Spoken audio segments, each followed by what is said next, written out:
Hey y'all, welcome back to my channel. If you're new here, I'm Yosha. Today I'm going to be showing y'all how I make a broccoli slaw. I got these ingredients from my local Kroger. Some of the ingredients I already had at home. As you can see, it was $1. You're going to also need a little honey and salt to taste. I followed the recipe on the back of this organic broccoli slaw. And I must say, I will be doing my own research for recipes going forward because it seems like every time I follow a Kroger recipe, it just doesn't give what I expect it to give.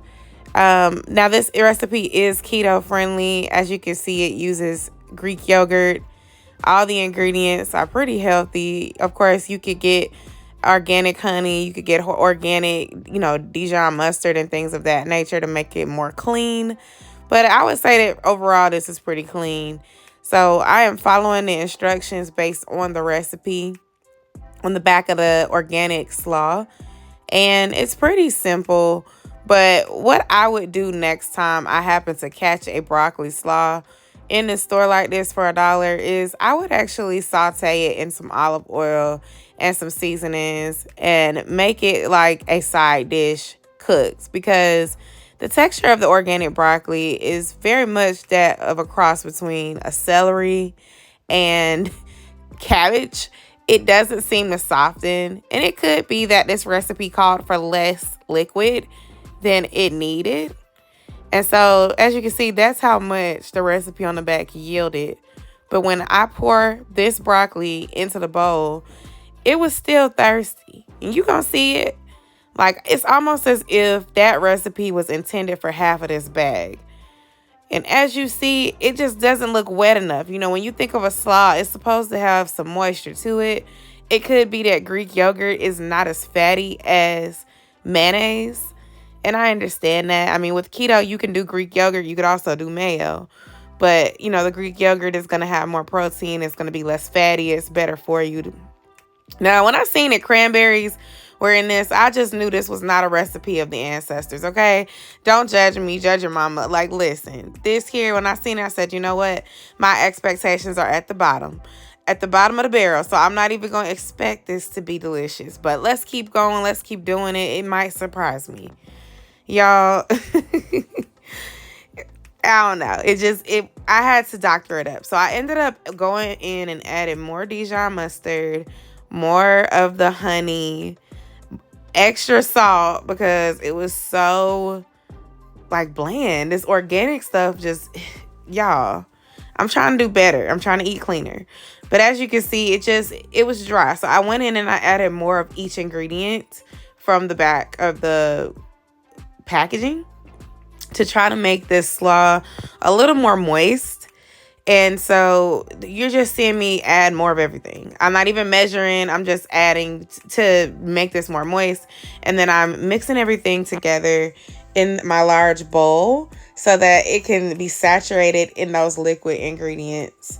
I honestly could have used a full container of that non-flavored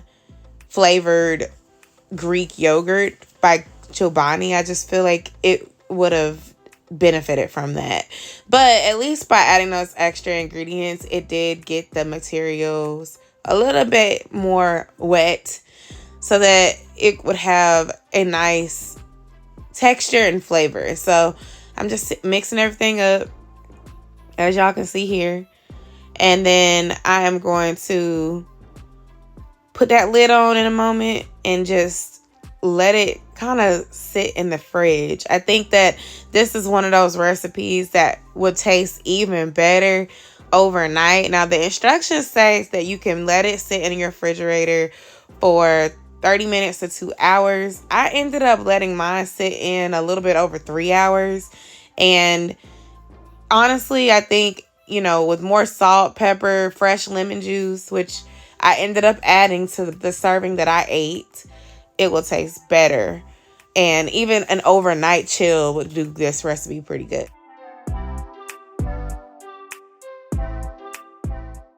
I went ahead and added the sunflower seeds to this, which I assume are there to give it salt component and crunch. And the instructions said that you wanted to add this right before you ate it, so it gives it that crunch appeal. Because I will say that it seems like when I put everything together before chilling it, it was just real like soft. So these seeds are pretty crunchy, and I can understand why they're saying put that in right before you serve it. It does taste better cold than it did like fresh out of the mix. And this is my impression beyond tasting it. So I added some extra sea salt and a squeeze of a real lemon. It tastes okay. I could do it regular coleslaw.